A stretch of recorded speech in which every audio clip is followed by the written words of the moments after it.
nombre de los alumnos de Relaciones Internacionales, quiero agradecer a nuestros distinguidos invitados por acompañarnos el día de hoy en la última conferencia de la Semana de Francia en el ITAM, el futuro del proyecto europeo. Quiero hacer especial mención a todo el apoyo brindado por la Embajada de Francia en México, la Alianza Francesa de México, el Instituto Francés de América Latina y el restaurante Au Pied de Cochon para los eventos organizados a lo largo de esta semana. Por último, quiero extender una invitación a todos los presentes para que nos acompañen al término de esta conferencia en el cóctel que la representación ofrecerá en honor de nuestros invitados, en la galería del auditorio donde está montada la exposición Paris-sur-Seine. Sin más, les cedo la palabra a la doctora Natalia Saltalamacchia, quien moderará y presentará a los invitados de nuestra conferencia del día de hoy. Gracias. Pues nuevamente buenas tardes a todos. Les doy la más cordial bienvenida nuevamente a nombre del ITAM, del Departamento de Estudios Internacionales, pero sobre todo de esta representación de estudiantes Eje Global, que son los que realmente organizaron esta Semana de Francia y que son un equipo de colaboradores extraordinarios este año. Está presidida por Bernardo Rivera, que es un francófilo de corazón. Entonces ha dejado su impronta en esta Semana de Francia, lo cual pues le agradecemos mucho y además esto habla muy bien de él. Aprovecho además también para agradecer institucionalmente a la Embajada de Francia en México, por supuesto a la embajadora Betón, a quien en breve voy a presentar más formalmente. Pero también me han pedido mencionar a Aurélien Gilbert, que es del Servicio de Prensa y Comunicación, y nos han dicho que ha sido realmente invaluable su apoyo, así que muchísimas gracias. Aurélien, gracias.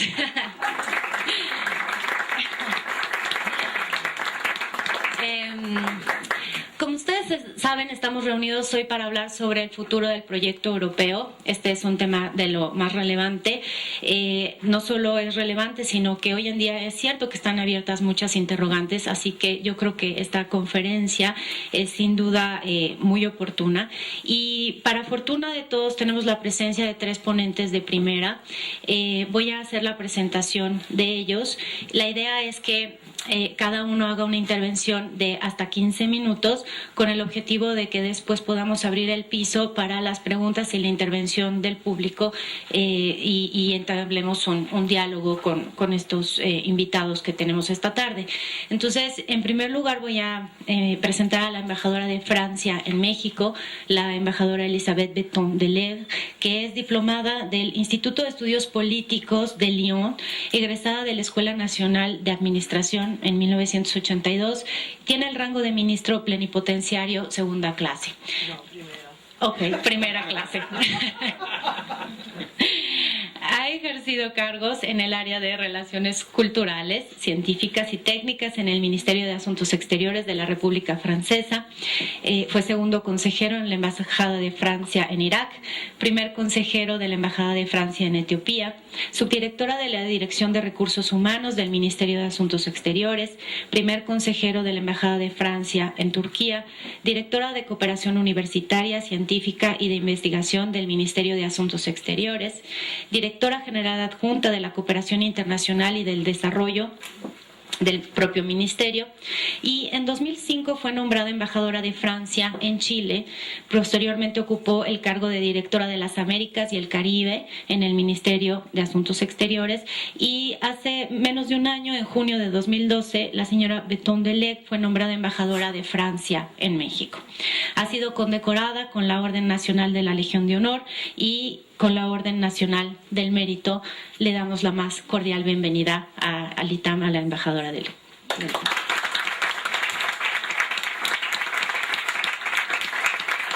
También estamos realmente satisfechos de recibir al jefe de delegación adjunto de la delegación de la Unión Europea en México, al ministro Stefan Wawrik, de nacionalidad austriaca. El señor Wawrik tiene estudios en ciencias económicas con especialización en el sector bancario. Durante más de 25 años ocupó cargos en el Servicio Diplomático de Austria. Entre otros, fue director general adjunto en el Ministerio Austriaco de Asuntos Europeos e Internacionales, director de Asuntos Culturales culturales en el ministerio, en el mismo ministerio, consejero en la representación permanente de Austria ante la Unión Europea, jefe de misión adjunto en la Embajada de Austria y representante permanente adjunto ante las Naciones Unidas en Nairobi, Kenia. Y aquí en México fue agregado cultural y de prensa de la Embajada de Austria y actualmente, como dijimos, pues forma parte de la delegación de la Unión Europea en México. Muchísimas gracias por aceptar la invitación, ministro.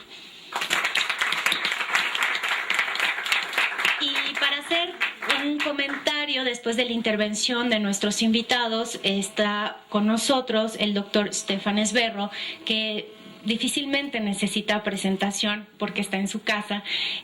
Por supuesto, hay que mencionar que es nuestro gran experto en asuntos y en estudios europeos, catedrático Jean Monnet, fundador del Instituto de Estudios de la Integración Europea en el ITAM, director también del diplomado que se hace anualmente sobre estudios de la integración europea. Realmente tenemos un pedacito de Europa en el ITAM desde que contamos con Stefan Esberro entre nuestros docentes, y de Francia también, hay que decirlo. Muchas gracias, Stefan. Pues bien, vamos entonces a pasar a las ponencias para aprovechar el tiempo que tenemos esta tarde, y sin más cedo la palabra a la señora embajadora. Aquí o allá abajo. ¿Dónde usted prefiere? ¿Más cómodo? No, depende de los estudiantes. Yo no sé si los que están al fondo me pueden ver o no. ¿Sí o no? No. Ah, no. Yo me voy. Bueno, le damos el micrófono.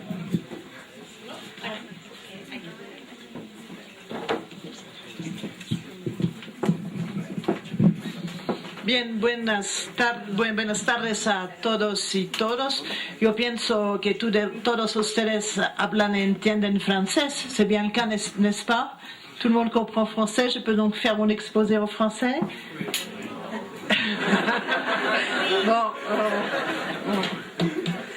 Bon, voy a empezar en español y con disculpas para los errores y la falta en el manejo del idioma. Yo tengo que decir que cuando recibí su amable invitación para venir a expresarme aquí ante ustedes, estudiantes del ITAM, hubo algo que me sorprendió positivamente. En el marco de la Semana de Francia, decidieron ustedes organizar una conferencia sobre el futuro del proyecto europeo. De esta manera han demostrado su comprensión de una verdad profunda sobre mi país de hoy día. Mi país decidió de enlazar su destino al de Europa. Por ello, el futuro del proyecto europeo condicionará ampliamente el de Francia. E incluso se puede decir también, en sentido contrario, que el futuro del proyecto europeo se definirá en parte por la acción de Francia, país miembro y fundador que ha estado en el origen de los grandes logros de la construcción europea. Antes de abordar los retos actuales de la construcción europea y la concepción francesa de las respuestas a estos, me gustaría mencionar lo que significa históricamente el proyecto europeo para Francia, país fundador de la Unión Europea, lo repito.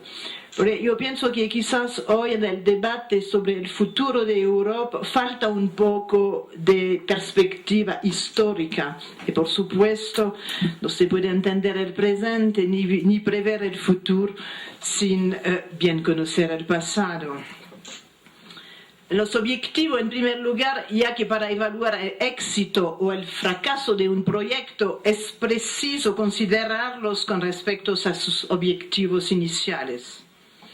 Ahora bien, evaluado de esta manera, el proyecto europeo es un éxito extraordinario.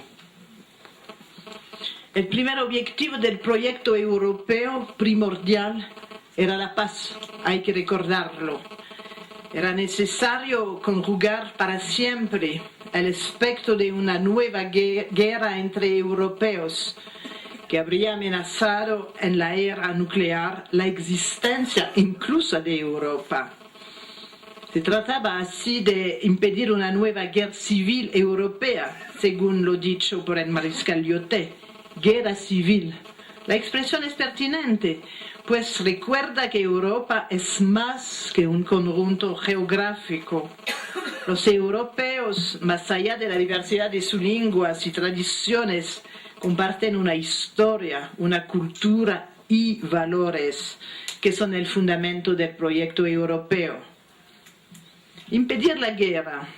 Esta era la razón por la cual los padres fundadores de la construcción europea eligieron el carbón y el acero, indispensables a todo esfuerzo de guerra, como los primeros pilares de la integración europea. Viene a mi memoria el año del primer tratado fundador, 1950, o sea, apenas 5 años después del final de la Segunda Guerra Mundial. Pienso en ello con frecuencia cuando escucho a algunos comentaristas fatalistas que evocan la existencia de conflicto eterno, entre comillas, imposible de solucionar debido al arraigo de los odios y rencores acumulados. La construcción europea está ahí para dar fe de lo contrario, y al respecto es siempre un formidable mensaje de esperanza y un ejemplo para el mundo entero. Este es el sentido del Premio Nobel de la Paz que se concedió recientemente la Unión Europea. El segundo objetivo del proyecto europeo era la prosperidad. La idea, que sigue siendo válida, consistía en crear condiciones favorables de crecimiento económico, implementando un mercado común y construyendo políticas comunes, como la política agrícola común, que permitió una modernización sin precedentes de las agriculturas europeas. Los dos objetivos, la paz y la prosperidad, aparecían, por cierto, como interdependientes. Al propiciar el libre comercio entre las naciones europeas, se tenía la intención de evitar el regreso a las reacciones proteccionistas de los años 30 y crear solidaridad, de tal forma que ésta haría inconcebible una nueva guerra. El segundo objetivo se logró también. Los problemas actuales tienen a ocultar una realidad esencial. La Unión Europea sigue siendo la primera potencia económica y comercial del mundo, por delante de Estados Unidos y todavía muy por delante de China. Las cifras de 2011 del FMI hablan por sí mismos. El PIB de la Unión Europea asciende a 17.000 millones de dólares, el de Estados Unidos a 15.000 y el de China a 7.000. Para alcanzar estos dos objetivos se elaboró un método descrito en una célebre declaración de Robert Schuman, ministro de Relaciones Exteriores de la República Francesa. Europa no se hará de un golpe ni en una construcción global. Europa se hará a través de realizaciones concretas, dando lugar, ante todo, a una solidaridad de hecho. La Unión de las Naciones Europeas exige que la oposición secular entre Francia y Alemania quede eliminada. La acción emprendida debe concernir en primer lugar a Francia y Alemania. Más allá de la solidaridad de hecho lograda por el libre comercio y las políticas comunes, era preciso entonces reconciliar a los enemigos hereditarios, Francia y Alemania. La reconciliación franco-alemana quedó consagrada tiempos después en un tratado excepcional, el Tratado de Eliseo, cuyo 50 aniversario estamos celebrando este año. aún hoy día la amistad franco-alemana sigue siendo la base fundamental de la Unión Europea. Luego de la paz y de la prosperidad, añadiré un tercer objetivo, quizá más específicamente francés, la idea de que era necesario unir a los países europeos para poder seguir teniendo una importancia capital en el mundo. Un mundo que en aquella época estaba dominado por las dos superpotencias estadounidense y soviética. Es la idea de una Europa independiente, de una Europa potencia. De hecho, a lo largo de las décadas, los países europeos pudieron lograr juntos proyectos industriales de gran alcance que consolidaban nuestra independencia tecnológica, proyecto que habría sido mucho más difícil llevar a cabo por un solo país. Me refiero, por ejemplo, al constructor aeronáutico Airbus, me refiero al cohete Ariane. Hay muchos otros proyectos, en particular en el ámbito de la investigación. Galileo, futuro competidor del GPS americano y factor estratégico de autonomía, o incluso el nuevo avión de transporte militar que nos permitió resucitar competencias industriales esenciales, o podemos hablar también de astronomía con los grandes instrumentos, hay algunos en particular en Chile. Si bien los retos han cambiado de naturaleza, la necesidad de una Europa fuerte y unificada sigue siendo muy evidente. Que sea para combatir el calentamiento climático, mantenernos en la frontera tecnológica o incluso defender nuestros intereses comerciales en el marco de las negociaciones internacionales, la necesidad de unión entre las naciones europeas ha seguido imponiéndose. Demasiado breve, pero el tiempo es breve también, recordatorio de las realizaciones europeas debe permitirnos poner en perspectiva los retos económicos actuales, independientemente de su importancia, que es incontestable. El sentido profundo del proyecto europeo consiste en construir un espacio de paz, prosperidad y cooperación. Ahora bien, este espacio no es en absoluto perfecto, pero sin embargo existe. En la actualidad, es verdad, el proyecto europeo atraviesa por un momento delicado. En primer lugar, tenemos el reto económico, el más claro. Varios países europeos están afrontando todavía una grave crisis financiera y Chipre es el más reciente. El desempleo es otro reto. Él alcanza niveles preocupantes, con 25 millones de desempleados en el conjunto de la Unión Europea, que tiene 500 millones de personas. Se han adoptado medidas urgentes, hablaré de ello en un momento, que han permitido evitar la fragmentación de la zona euro. De hecho, contrariamente a los que muchas Casandras anunciaban hace apenas algunos meses, Grecia permanece en la zona euro.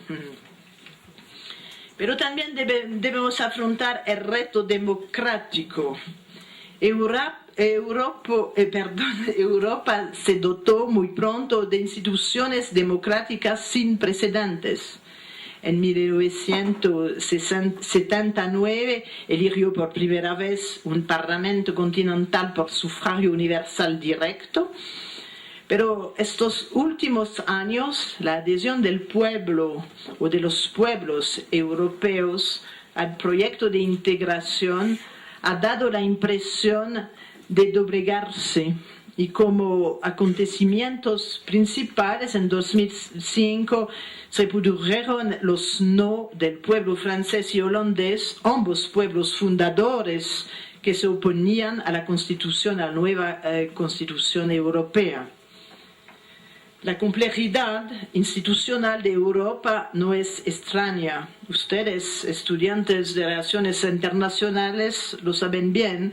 La Unión Europea es un objeto político no identificado. En algunos aspectos funciona ya como una federación. En otros sigue siendo una alianza de naciones independientes con un funcionamiento ante todo intergubernamental. Eso no facilita la legibilidad para los ciudadanos, obviamente. En este desamor relativo existe también ciertamente la percepción demasiado difundida de una política europea alejada de las dificultades cotidianas, de una política europea insuficientemente protectora. Pero es menos la idea europea en sí misma una evidencia y una necesidad para la inmensa mayoría, en particular en los jóvenes, que la manera en la cual la Unión Europea ha funcionado durante estos últimos años, la que se ha puesto en tela de juicio. Esta es la convicción del gobierno francés. Los pueblos europeos siguen estando profundamente apegados a la construcción europea, aunque esperan mucho más de ella. Por esta razón, Francia considera que es conveniente reorientar, quizás la palabra es un poco demasiado fuerte, a Europa para que pueda responder mejor a las expectativas de los pueblos que la conforman. Pero no por ello Francia, consciente de la amplitud de las dificultades que Europa debe superar, ha perdido el optimismo, pues confirma que Europa ha atravesado por diversas crisis en su existencia que siempre ha sabido superar, eligiendo la integración y la solidaridad. En este mismo momento, en plena crisis económica, sobre temas ciertamente técnicos, pero estratégicos para el avance de la integración europea, el proyecto europeo avanza. Yo voy a ilustrar con algunos ejemplos resultado de los debates de estos últimos años o meses. Puesta en marcha de mecanismos de asistencia, ayudas a varios socios en dificultad, fortalecimiento de la vigilancia en el marco de la nueva gobernanza económica europea, intervención en los mercados del Banco Central Europeo, implementación, es muy importante, en curso de una verdadera unión bancaria con un contenido fortalecido. Se trata de una reestructuración mayor de la supervisión bancaria en Europa. La perspectiva de una recapitalización directa de los bancos mediante el mecanismo europeo de estabilidad está abierta y permitirá romper el ciclo vicioso entre crisis de la deuda soberana y crisis bancarias. Pero estos logros son solamente primeras etapas que deben prolongarse. A más largo plazo proponemos un enfoque ambicioso orientado hacia la integración solidaria y la Europa política. Es preciso reactivar en primer lugar la Europa de los proyectos concretos. Los pueblos europeos necesitan proyectos concretos. Mencionaba hace un momento Airbus, Ariane, Galileo. Esto es el terreno privilegiado de la Unión Europea, el conocimiento, la investigación, la innovación, la educación. Es la clave del porvenir. Las ideas no faltan para nuevos proyectos capaces de estructurar, por ejemplo, en materia energética. la importancia estratégica para nuestros países de la seguridad de los suministros, de la administración de los residuos nucleares, del desarrollo de las energías renovables obligan al fortalecimiento de nuestra cooperación y nuestros intercambios a largo plazo. Debemos también afirmar juntos el lugar de Europa en la escena internacional con el fin de hablar de igual a igual con sus principales socios estratégicos. Ello implica la puesta en marcha de una política exterior de la Unión más coherente, más global y mejor organizada.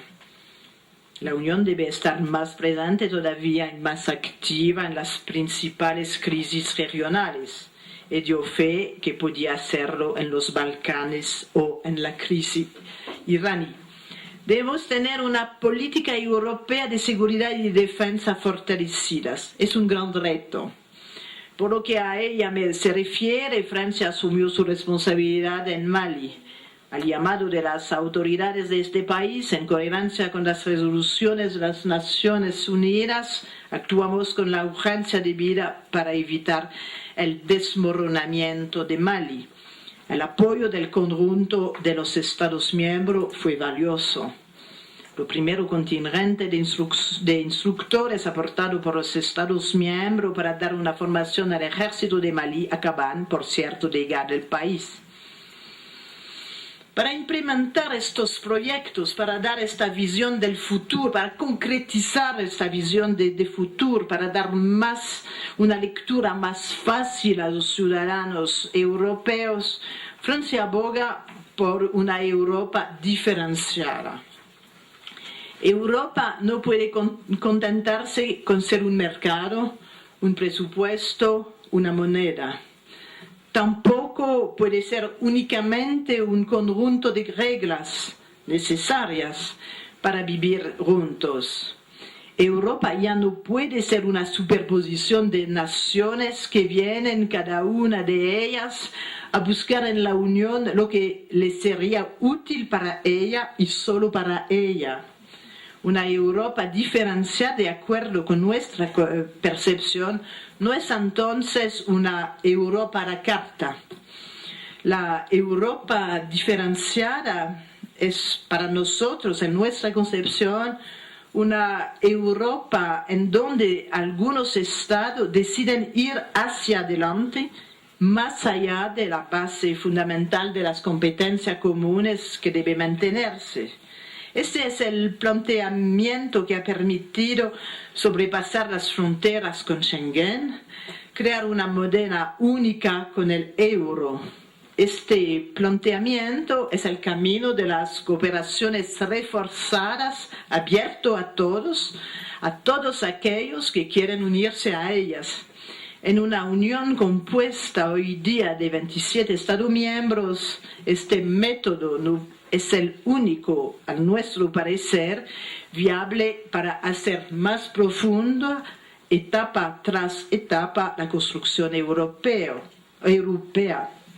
En conclusión, el porvenir del proyecto europeo está garantizado, tomando en cuenta que existe una voluntad política para hacerlo vivir. Los problemas de Europa no son problemas económicos, sociales, antes de todo son problemas que se pueden solucionar con una visión y una voluntad política.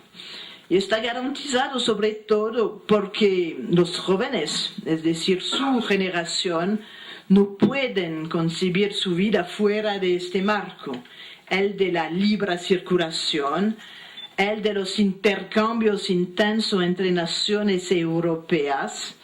La conciencia europea de la juventud constituye la mejor garantía de la perennidad del proyecto de la Unión Europea. No obstante, es preciso definirle una nueva ambición, en la cual Francia asumirá todo el lugar que le corresponde y todas sus responsabilidades, tal como lo ha venido haciendo desde que se inició esta gran aventura. Muchas gracias.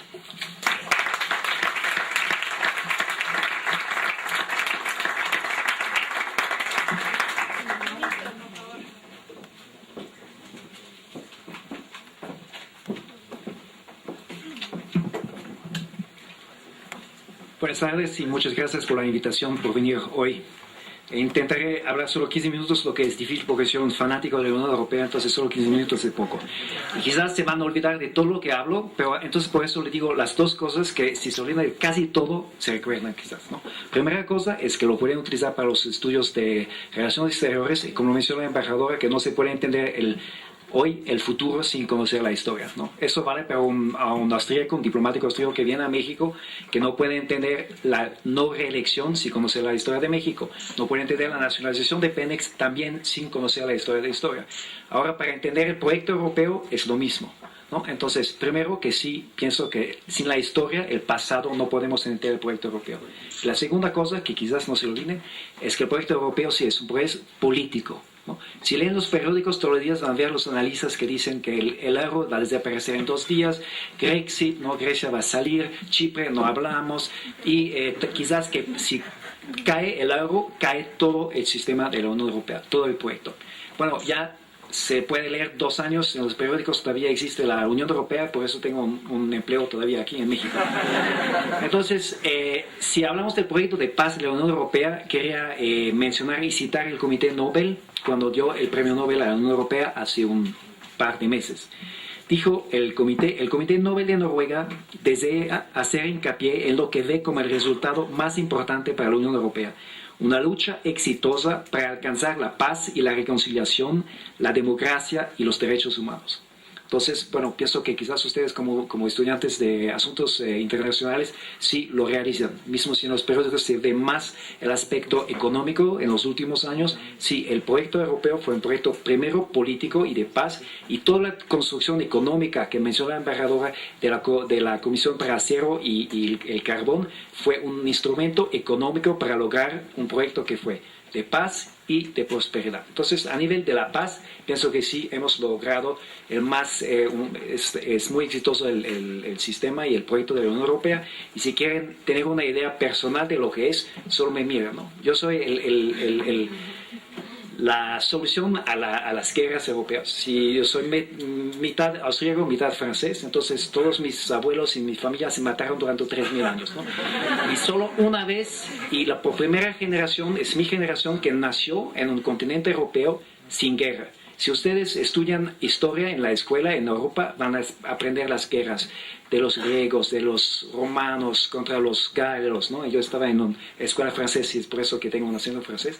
Entonces yo aprendí nos ancêtres les Gaulois, Julio César y la guerra entre Vercingétorix, etc.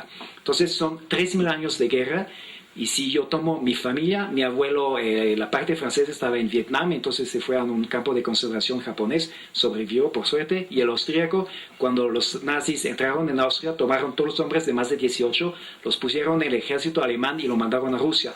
También sobrevivió, no, porque tuve la suerte de tocar muy bien el piano, entonces los oficiales nunca lo dejaron enfrente porque sabían que no iba a vivir más que una semana, entonces se quedó atrás y podía tocar para los oficiales en el mes, y entonces sobrevivió. Y mi abuela, que nació en 1900, conoció en su vida la Primera Guerra Mundial 14-18, la Segunda Guerra Mundial 39-45, que en total fueron 60 millones de muertos en Europa, ¿no? Y después en 45 hasta 55 en Austria, 10 años de ocupación de la Armada rusa, y solo en 55 salieron y estaba Austria de nuevo un país libre, ¿no? Y después conoció hasta su muerte en los 90, 40 años de paz y de crecimiento económico, y un suceso de un proyecto que es único en el mundo. Entonces, por lo que es de la paz, pienso que sí hemos logrado. Ahora, a nivel económico, que se habla bastante en los medios, y sí, el proyecto europeo también estaba de paz y prosperidad. Quiero quizás mencionar unas cifras. Todavía la Unión Europea, ya se mencionó, es el más grande poder económico, pero también más abierto en el mundo. En una situación económica difícil, muchos países tienen la tendencia de cambiar para un sistema más de proteccionismo, y tenemos unos países cerca de aquí, obviamente no México, pero Argentina o Brasil, que sí están aumentando el proteccionismo, y obviamente si cada país intenta vender más y comprar menos, no funciona en un mundo global. Todavía estamos el primer exportador y importador de productos en el mundo. El nivel del PIB estamos todavía número 1, ya se mencionó, pero hay unos índices y cifras que me gustan más. Si vemos el PIB per cápita, todo eso lo pueden ver en Wikipedia. La mitad de los primeros 24 países de PIB per cápita son países europeos. Lo que me gusta todavía más es el índice Gini, que indica la cohesión social. Si usted le digo que México aumentó el PIB de no sé cuántos millones, ¿no? Y le pregunta a una persona en el campo si le importa y si está contenta porque aumentó el PIB, ¿no? Me dice, no me importa, no me interesa, ¿no? Lo que me importa es lo que él recibe. Entonces, un índice que más importante es la distribución de la riqueza dentro del país. Eso es la cohesión social y es indicado por el PIB. Ahí sí tomamos el índice Gini de los primeros 27 países con más justicia de igualdad de la distribución de la riqueza del país en la población. También vienen la mitad de los países son europeos. Y el más importante todavía, porque ya estamos pensando en la OECD, la Unión Europea, que el PIB ya no es solo el más importante, ¿no? Tenemos el Human Development Index, que lo conocen, que lo inventó las Naciones Unidas, el HDI. Ahora también vemos que el Índice de Desarrollo Humano, los primeros 30 países son países europeos. Ahora la próxima etapa será el Happiness Index, el índice de felicidad. Ustedes saben quizás que Bután ya es un país que lo utiliza. No sé si ya lo utilizamos, pero quizás lo vamos a utilizar en la Unión Europea. Entonces ahí será interesante ver dónde están los países europeos en este nuevo índice. Pero olvídense un poco a veces del índice del PIB absoluto, que no es tan importante. Ahora, eso es la situación de ahora. Entonces, el futuro del proyecto europeo.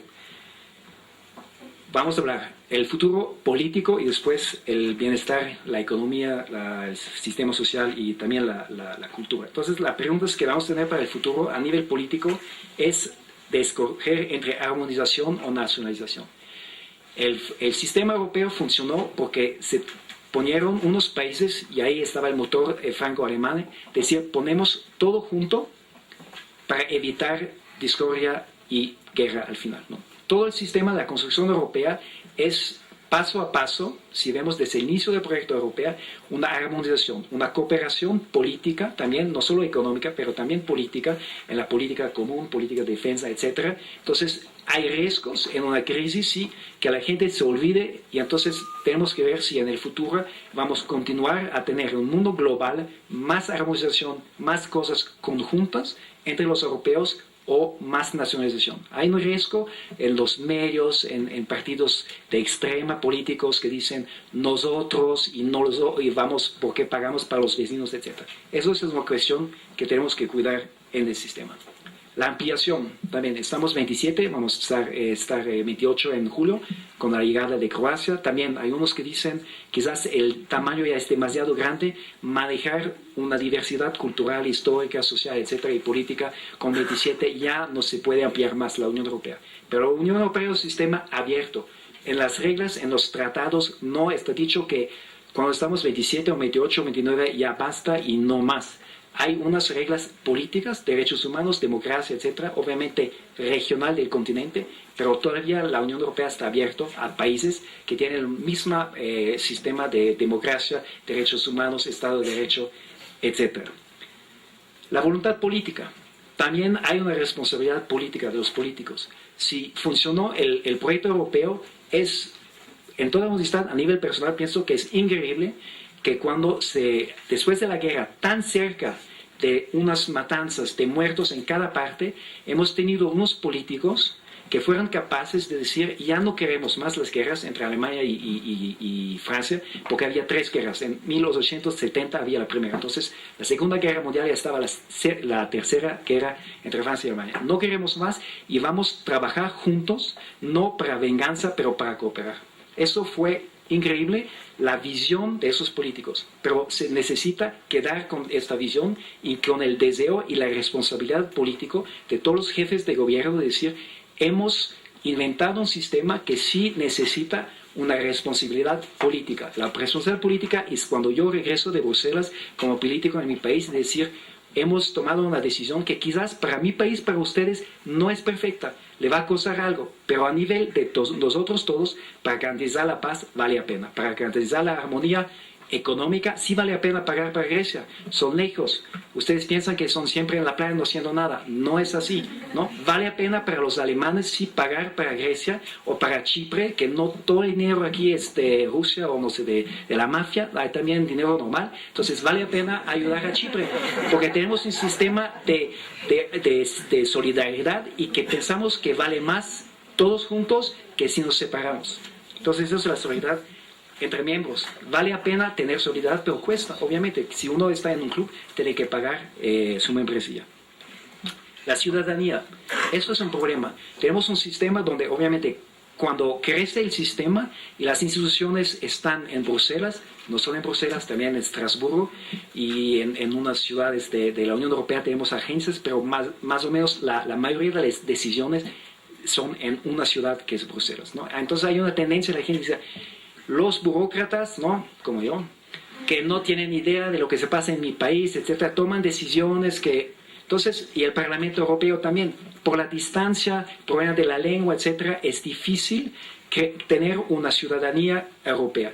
Que un ciudadano europeo piensa, yo soy europeo, después soy austríaco y después soy de Viena, ¿no? Entonces, en México es mucho más fácil que un mexicano piensa, yo soy mexicano, pero también soy de Veracruz, y no soy de Veracruz, y en segundo lugar soy mexicano.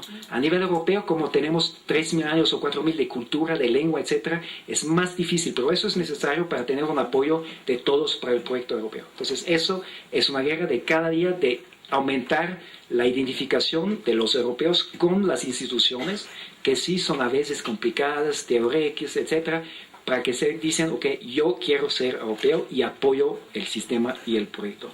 También estamos en la responsabilidad global, lo mencionó la embajadora, toda la política internacional de ir para Mali, ayudar a Mali, o la ayuda, la cooperación al desarrollo. La Unión Europea todavía hoy es el primer donante de apoyo financiero a la cooperación internacional, no solo en absoluto, pero también en relación al PIB, como 5 veces más que, por ejemplo, los queridos vecinos de arriba, del norte, ¿no? Entonces, los desafíos a nivel global pienso que son el desarrollo sostenible. Aquí quiero mencionar, por ejemplo, que la Unión Europea tiene proyectos en México sobre gestión de forestas en el programa RED Plus. Tenemos también proyectos de ecocasas con los alemanes, tenemos proyectos de densificación urbana con Francia y Alemania y con apoyos de fondos europeos. Entonces eso lo veo como una participación activa de Europa a nivel mundial. Tiene una responsabilidad global, tiene que actuar en los desafíos globales que son el medio ambiente, el clima, etc., ¿no? O por ejemplo el crimen organizado. Hace 2 días yo estaba en una conferencia aquí en México de un proyecto europeo regional con UNODC para combatir la trata ilegal de inmigrantes, ¿no? De seres humanos, que infelizmente es ya el segundo o el primero business del crimen organizado. También participar y a mejorar los derechos humanos. Eso es por la parte política. A nivel económico, ¿ya? ¿Cuánto me queda? 5 minutos para 3 páginas, qué malo. Entonces, una cifra que me parece interesante cuando vemos el desafío de la situación de las finanzas internacionales y del sistema bancario. Si tomamos el total de todo el valor nominal de los productos derivados que se venden no a través de los bancos, pero en el marco paralelo, se llama el OTC, Over the Counter, no sé si conocen el término, el valor de esos productos derivados es 639 trillones de dólares, que equivale a 9 veces el PIB del mundo o 55 veces el PIB de Europa. Y eso hablo solo del valor de los productos derivados, ¿no? Que no se venden a través de las bolsas y de los bancos, ¿no? Entonces, a nivel financiero, sí, el desafío es bastante grande. Y pienso que a nivel económico hemos una crisis, sí, está cierto, estamos haciendo lo que podemos, pero por lo menos no hemos abandonado el programa, los objetivos sociales. Tenemos un sistema donde todavía tenemos protección social. Infelizmente tenemos un desempleo muy alto en unos países, hasta 50% de los jóvenes. Eso es una catástrofe, pero por lo menos pienso que hay otros países, otras regiones, si 50% de los jóvenes no tienen empleo, tenemos una revolución. Por lo menos no la tenemos en Europa, porque tenemos una protección social que todavía la queremos, la financiamos y la quedamos a nivel nacional y europeo. a nivel de la disciplina fiscal ya se habló, estamos trabajando para una unión bancaria, para un sistema donde el too big to fail, por ejemplo, no vale, no podemos aceptar más que un gran banco se va a nivel nacional, europeo, dice, si me dejan caer va a ser la catástrofe, entonces por favor, no solo que me ayudan, apoyan el banco, pero también para el Golden Handshake yo me voy, he hecho un trabajo horrible, pero me dan $2 millones. Eso ya pienso que lo tenemos que cambiar, ¿no? Y lo vamos a cambiar también con la supervisión bancaria única. El Banco Central ahora tendrá el derecho de verificar todos los bancos. Y si hubiéramos tenido esto para Chipre, ya hace 2 años que hubiera una resolución, una solución al problema de Chipre o de España. En los 2 casos, de esperar más o menos 2 años para ir a ver a la Unión Europea y decir necesitamos su apoyo, le costó al sistema y a los ciudadanos nacionales bastante dinero. Entonces, en estos casos, pienso en el futuro lo vamos a mejorar. Ya se habló del Outright Monetary Transaction Scheme, el Banco Central que tiene el derecho ahora de comprar bonos nacionales en el mercado secundario, lo que permite evitar las diferencias muy grandes entre la deuda de Grecia o de Alemania. Eso también ayuda a eliminar un poco la especulación.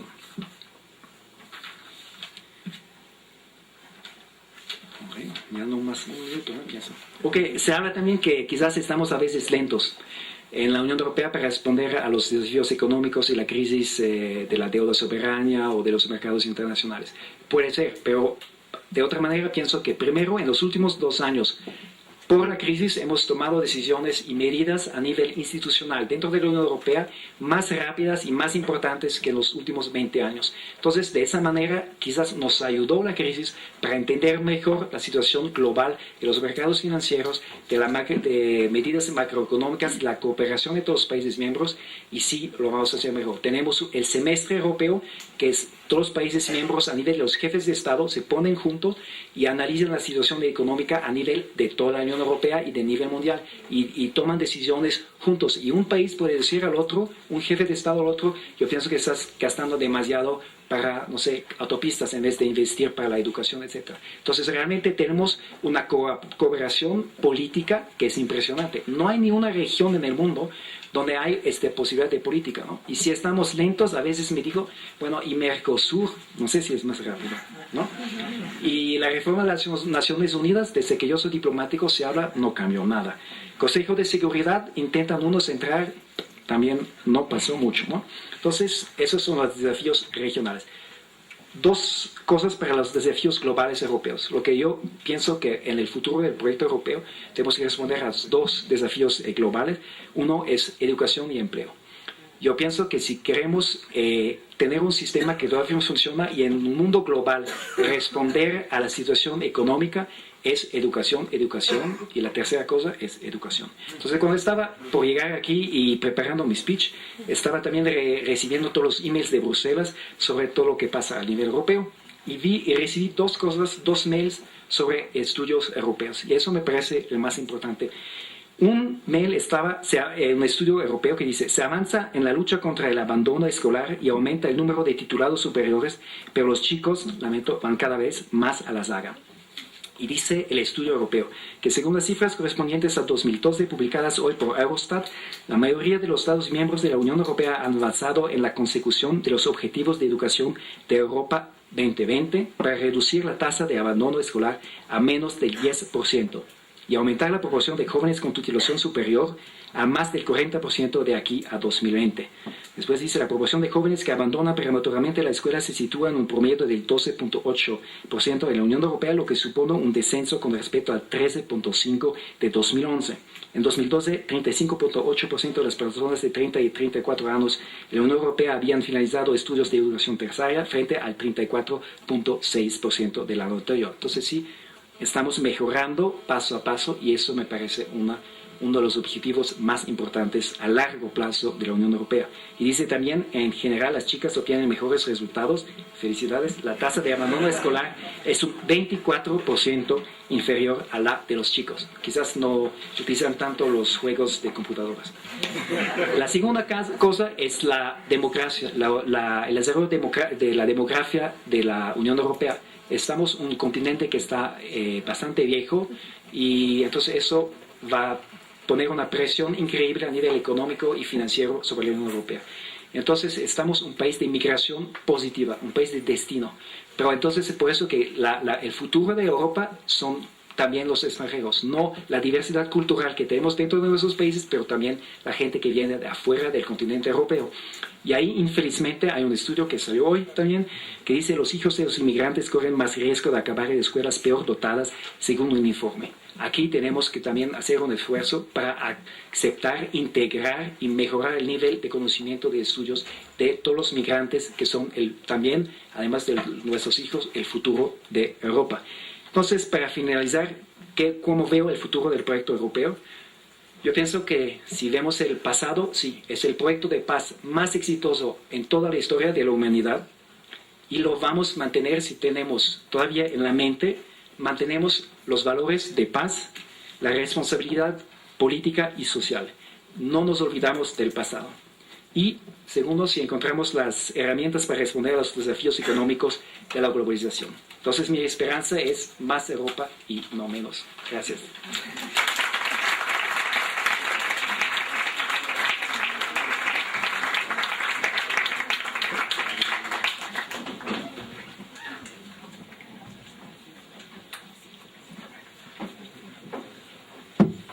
Bueno, a mí ya me han visto y algunos de ustedes demasiado, pero para seguir con mis compañeros de mesa, pues me paro también para que en el fondo me puedan ver.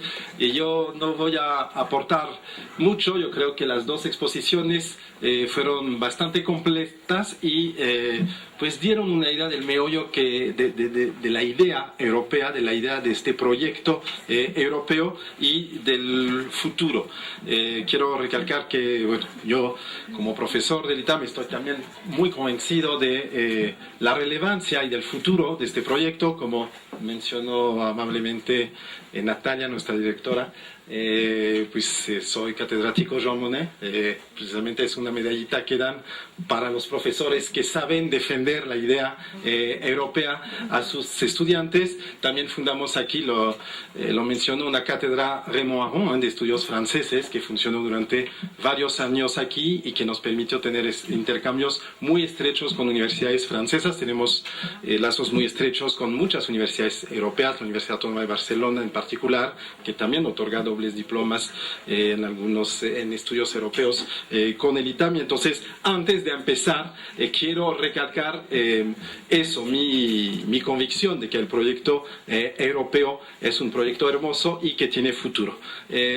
Sin embargo, bueno, los diplomáticos hicieron su trabajo de diplomático y pues demostraron pues un proyecto hermoso, casi idílico. Los académicos también tienen que hacer su trabajo de académicos y analizar un poquito más a fondo, sobre todo en cuanto al futuro, porque en el pasado sí estamos totalmente de acuerdo en que el proyecto europeo es un proyecto sin precedente en cuanto a su éxito, porque sí garantizó la paz, y esa idea de que hay que siempre tener en memoria eso, lo que recalcó tanto la embajadora como mi tocayo Stefan Wawrik, es algo que siempre hay que mantener en la mente. El proyecto europeo es un proyecto político, antes que nada. Estamos en pues una carrera de relaciones internacionales. Sin embargo, precisamente yo creo que en los últimos meses y años se ha insistido demasiado sobre el aspecto económico, y las preocupaciones de los mismos europeos y de los que analizan Europa han sido demasiado, a lo mejor, económicas, y se ha perdido de vida esta idea política de fondo, ¿no? En los primeros años de la integración europea funcionó muy bien quedarse en la economía, eso fue el método, no nos vamos a quedar en proyectos concretos. La embajadora mencionó pues el carbón y el acero, después la industria, después la agricultura, los servicios, el mercado único, la moneda única, pero hemos llegado casi al fin de todos los proyectos concretos económicos que podíamos implementar para llegar a este objetivo final, que es un objetivo eminentemente político. Viene en la primera declaración, el primer texto europeo de la integración europea moderna, la declaración Schuman, el ministro de Relaciones Exteriores de Francia, que mencionó también la embajadora de Francia, donde viene en la declaración desde el principio, la primera declaración del 9 de mayo del 50, el objetivo es una federación europea. Federación no quiere decir que va a ser una federación como la de México, Estados Unidos o Alemania, pero sí una entidad política federal,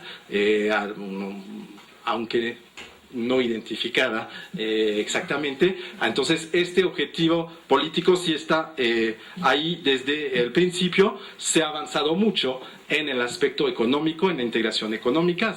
Ya funcionamos en realidad como una federación en materia monetaria. En materia monetaria, Europa, la Unión Europea es una federación ya. En materia política todavía hay mucho que hacer. Yo creo que hemos llegado a un tope y a un reto que sí se tiene que responder en estos momentos. Primero, por lo mismo de que hemos hecho casi todo lo que se podía desde el punto de vista económico, y en segundo lugar porque ya estamos enfrente de una decisión. Vamos a dar el paso necesario político para esta federación de tipo todavía desconocido, nos vamos a parar aquí, y en ese caso pues puede que el proyecto poco a poco pierda su ímpetu, su fuerza, que también era la idea de los europeos, ¿no? Crear un tipo de engranaje, de automatismo, que si se perdía este ímpetu, pues este engranaje también podía ir para atrás, ¿no? Entonces corremos este riesgo, y este debate se plantea justo en medio de una crisis económica grave, no sé si sin precedente, pero grave, que hay que tomar en cuenta. Y en eso, y voy a insistir un poquito más sobre Francia, ya que parece que soy el único mexicano en esa mesa, porque los dos otros ponentes son franceses.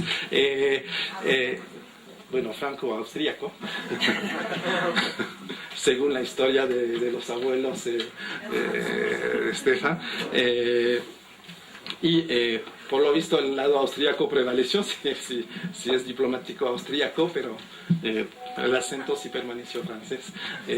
Entonces voy a insistir un poquito sobre este aporte que tuvo Francia, y es muy importante para esta construcción europea, que fue una idea francesa, franco-alemana, pero realmente el impulso político, la idea, el discurso de Schuman, esta declaración, Jean Monnet, y también muchos otros proyectos que han partido de Francia, que no partía de la idea, que es una idea también muy francesa, que es importante en la construcción europea, de que el mercado no lo es todo, y la economía no lo resuelve todo. El Estado tiene un papel, primero para regular el mercado, segundo también para proteger los ciudadanos. Eso es un valor europeo, no solamente francés, pero hay países que le otorgan más o menos importancia al mercado, y los franceses tienen esta idea de la necesidad de un Estado muy fuerte, no solamente un Estado benefactor, pero que también un Estado que en materia económica, porque la idea del Estado benefactor es una idea eminentemente europea, que nació en Alemania, que nació en el Reino Unido, que se desarrolló mucho en los países nórdicos, y entonces todos los países europeos comparten este valor que también mencionó Stefan Wawrinka, de la necesidad de protección social. Y es cierto que a pesar de la crisis, cualquier ciudadano europeo goza de un nivel de protección social que no pueden soñar ni un mexicano ni un estadounidense en cuanto a sus derechos a la salud o a la educación, por ejemplo.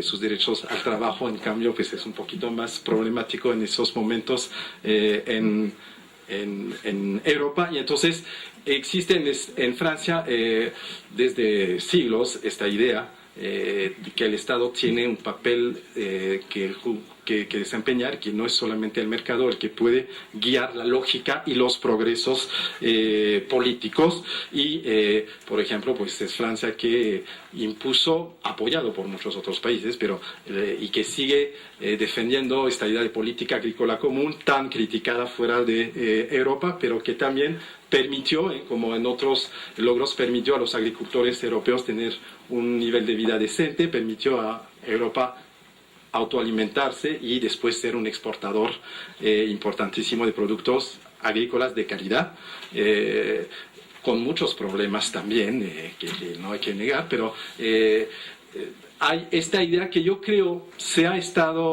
olvidando en la crisis actual, donde Europa se ha comportado como un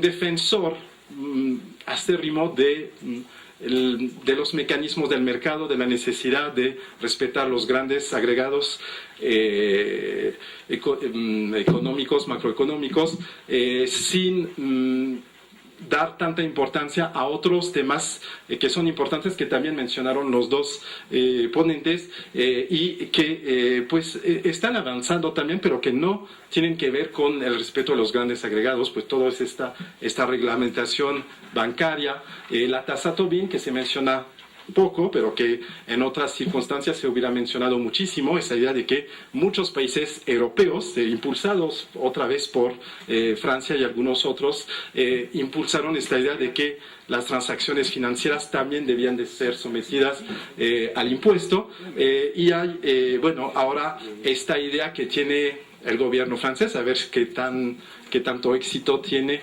de luchar contra el fraude fiscal y los paraísos fiscales por problemas internos de Francia. Los franceses tienen que pues responder a este reto, y no lo pueden hacer solo, porque ya su destino está ligado a lo de Europa, y si toman medidas solas pasa lo que vimos, que Gérard Depardieu se va a instalar en Bélgica, y de aquí, bueno, va a venir a trabajar en Francia, hacer sus películas y regresar a residir a Bélgica, o peor, en Rusia, porque los belgas ya estuvieron un poquito dudando sobre lo que hay que hacer. Y entonces hay estos aspectos que a lo mejor se están perdiendo de vista y que plantan un reto más peligroso que el más de fondo que el que en general pues se mencionan y que mencionaron los dos ponentes anteriores. No sé, en Francia, por ejemplo, que es como lo dijo la embajadora, es un miembro fundador, cuando se consultó a los franceses sobre la Constitución Europea, una mayoría fuertísima de los ciudadanos votó en contra de este proyecto, que si fuese tan bonito y hermoso, pues hubiera convencido a todos los franceses, o a una proporción importante de los votantes. Yo creo que si hoy se propusiera otra votación sobre este proyecto, la mayoría de la gente que votaría en contra sería aún más importante, y eso no es solamente un fenómeno francés, pasó lo mismo en los Países Bajos en su tiempo, y probablemente pasaría lo mismo o más en países como el Reino Unido, que está planteando un referéndum también sobre la pertenencia a la Unión Europea misma. O sea, realmente ni siquiera es sobre un proyecto de un nuevo tratado, sino vamos a salir o no, y los sondeos arrojan también una mayoría amplia de británicos que votarían en contra de pertenecer a la Unión Europea. Entonces, no se puede descartar eso, no se puede descartar las tasas de desempleo tan fuerte, esta visión muy crítica que tienen los ciudadanos europeos de un proyecto que, les repito, sigo convencido, es un proyecto mucho más alentador que cualquier otra alternativa que se plantea a los europeos. Sin embargo, en la situación actual de crisis económica y de impresión que recalcó Stefan Harvik de lentitud o de resistencia de algunos países europeos, y no voy a entrar en el debate sobre pues las actitudes de algunos países en contra de otros, pues son esas dudas que pues plantean ese debate del futuro del proyecto europeo. Hubo elecciones en Italia que arrojaron un resultado catastrófico en cuanto pues, a la gobernanza en Italia y en cuanto al futuro del proyecto europeo, y muchos otros países, bueno, en Grecia y muchos otros países también, pues con lo que está pasando en Francia, para regresar a Francia, que es el tema de esta semana, pues las elecciones municipales del 2014 podrían también arrojar un resultado catastrófico. Afortunadamente el sistema electoral francés permite que los extremos no puedan tener tanta relevancia como en el sistema electoral italiano, pero hay una serie de problemas que sí, yo creo que más allá de la satisfacción de tener un proyecto exitoso, que es innegable, que no haya guerra, que el nivel de protección de los ciudadanos europeos es el más alto del mundo, aunque pues siempre es menos eficaz, y también siempre más se está rompiendo el contrato social europeo, que es que la generación siguiente va a vivir mejor que mi generación, ¿no? En ese momento cualquier español o francés o probablemente también alemán o finlandés puede tener la impresión de que sus hijos no van a vivir tan bien y no van a tener los mismos derechos que él tuvo, y muchos europeos pueden ver a sus hijos desempleados, porque en realidad el desempleo de los jóvenes es elevadísimo en muchos países europeos, y entonces yo creo que hay también que integrar eso, y por el momento yo creo que una parte del rechazo de los europeos a este proyecto es esa idea de que Europa ya, la integración no es un instrumento de progreso, sino es un freno a la protección social, por ejemplo. Y entonces tenemos que reflexionar más allá de los resultados objetivos, que sí son buenos, porque no podemos solamente descartar el 56% de los franceses o los 66% de los holandeses, como, pues, o los 65% de los británicos, como gente que no piensa y no sabe nada de lo que está pasando en sus propios países y en Europa. Nada más acabo con eso, planteando, digamos, unas preguntas para, pues, dar pie a un debate y a preguntas de ustedes a nuestros dos invitados. Muchas gracias.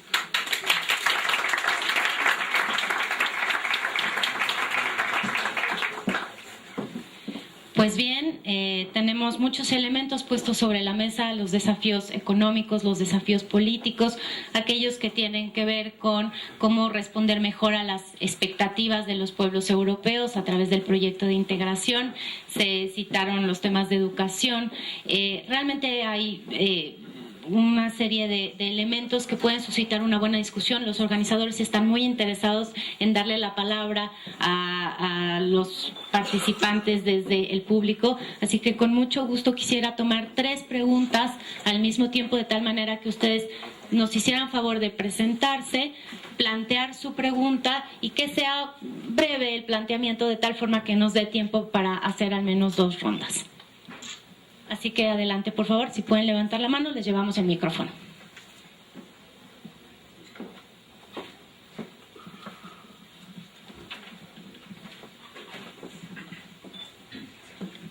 ¿Qué tal? Mi nombre es Pablo Robles, estudio Relaciones Internacionales, soy de primer semestre. Y bueno, mi pregunta es, el Reino Unido siempre se ha mostrado escéptico acerca del futuro del proyecto, y ante la crisis que atraviesa la Unión, se ha rumorado acerca de la posible salida de este miembro. Y quería saber qué repercusiones tendría la salida del Reino Unido para el futuro del proyecto europeo. Gracias. ¿Alguien tiene otra pregunta?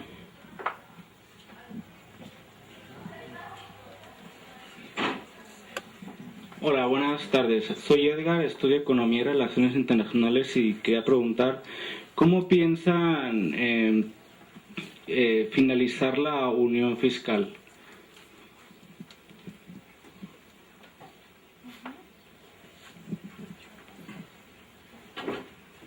Yo soy Gustavo, estudio Relaciones Internacionales del 8º semestre, y mi pregunta es ¿qué tanto el renacimiento de los partidos de ultraderecha en Europa, sobre todo comandado por políticos jóvenes como Geert Wilders en Holanda, pone en peligro, qué tanto existe ese peligro hacia Europa? Muchas gracias.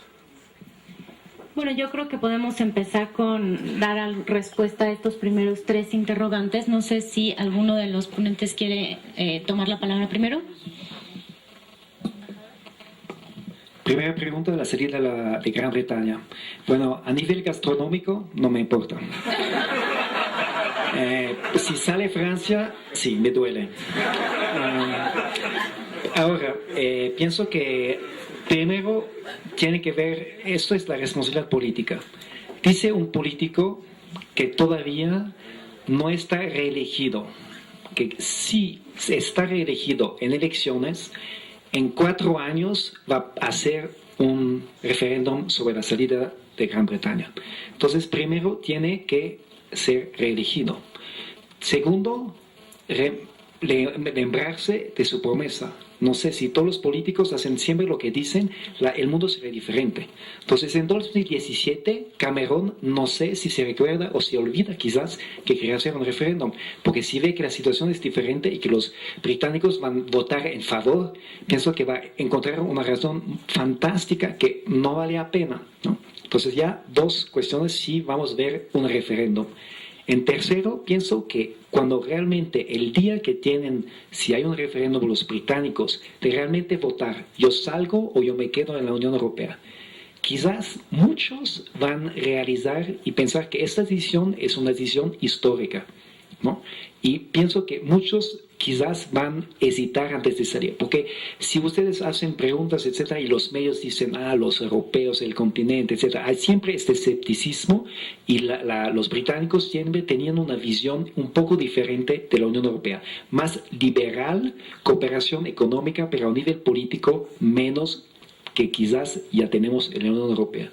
Y ahí viene la responsabilidad política. Yo pienso que en este tiempo, decimos los últimos 6 meses antes del referéndum, es muy importante los políticos en los medios que tengan el coraje de defender los valores y las ventajas de quedarse en la Unión Europea. En cada club hay reglas y quizás uno primero tiene que pagar su membresía. Obviamente es más agradable ser un club sin pagar.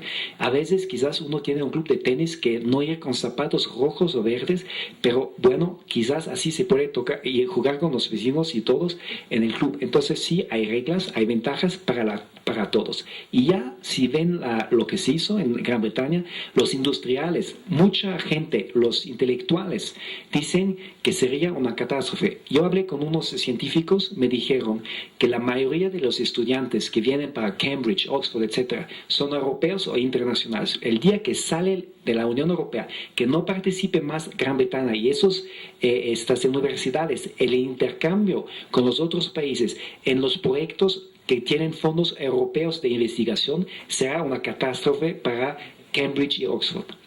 Entonces ya hay cartas a Cameron de la industria, de los bancos, de bastantes sectores que dicen, atención, es un riesgo increíble. Entonces vamos a ver si se quedan. Sería una pérdida para todos, para Europa, pero también para los británicos.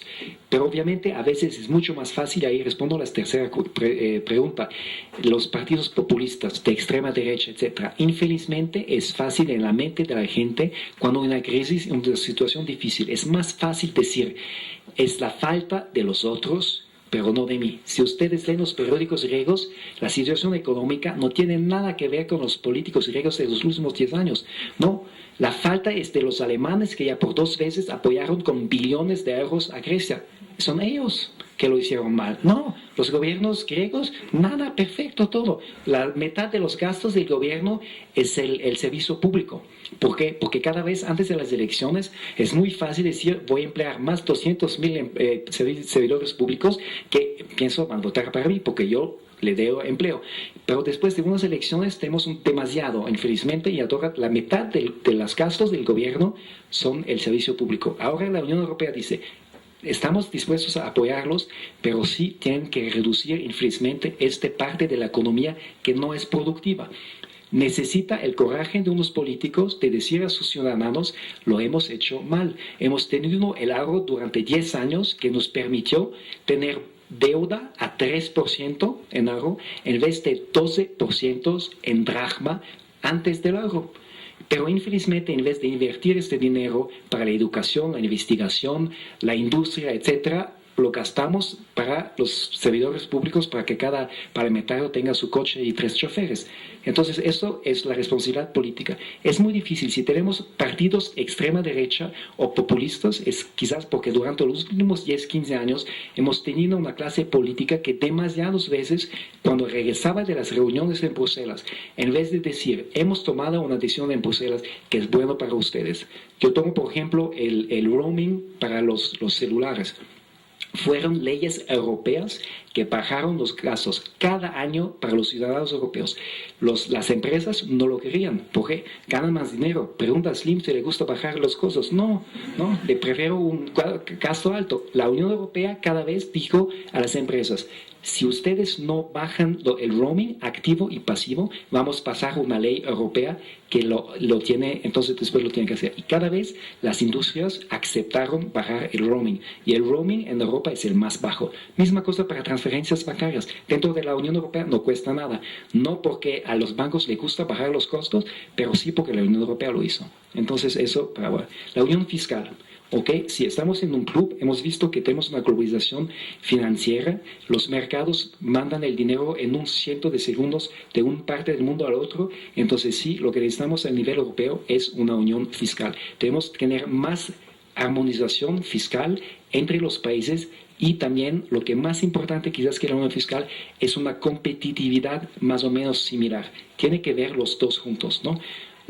Los pagos, cuánto se paga, el sistema bancario, etcétera, para tener una situación más homogénea a nivel europeo, para tener una posibilidad en la competencia global, mundial, contra China, contra México también, sobre los precios de producción. Entonces sí, ahí necesitamos estamos haciendo los pasos, pero fue bastante difícil porque tenemos que tomar la decisión a las 27 y los cambios son tan rápidos porque los mercados necesitan un día para mandar unos billones y entonces los políticos obviamente no lo pueden hacer en un segundo. No, yo pienso que no tengo nada que añadir, estoy de acuerdo. Si hay otras preguntas. La verdad es que estamos esperando que los organizadores nos han indicado que tenemos la recepción, entonces habría la posibilidad de seguir esta conversación con algunos de los miembros de la embajada. La embajadora desgraciadamente tiene que estar en otro compromiso. Le agradecemos muchísimo además que de verdad nos haya acompañado y el apoyo que le ha prestado a este evento de la Semana de Francia, pero seguramente todos nosotros podemos continuar esta conversación en el momento de la recepción que como ustedes saben va a ser en la zona del auditorio, en la galería del auditorio, con lo cual entonces más bien voy a agradecer a todos nuestros invitados su participación en el ITAM esta tarde. Ha sido realmente muy enriquecedor tenerlos con nosotros y nuevamente gracias a todos ustedes por asistir y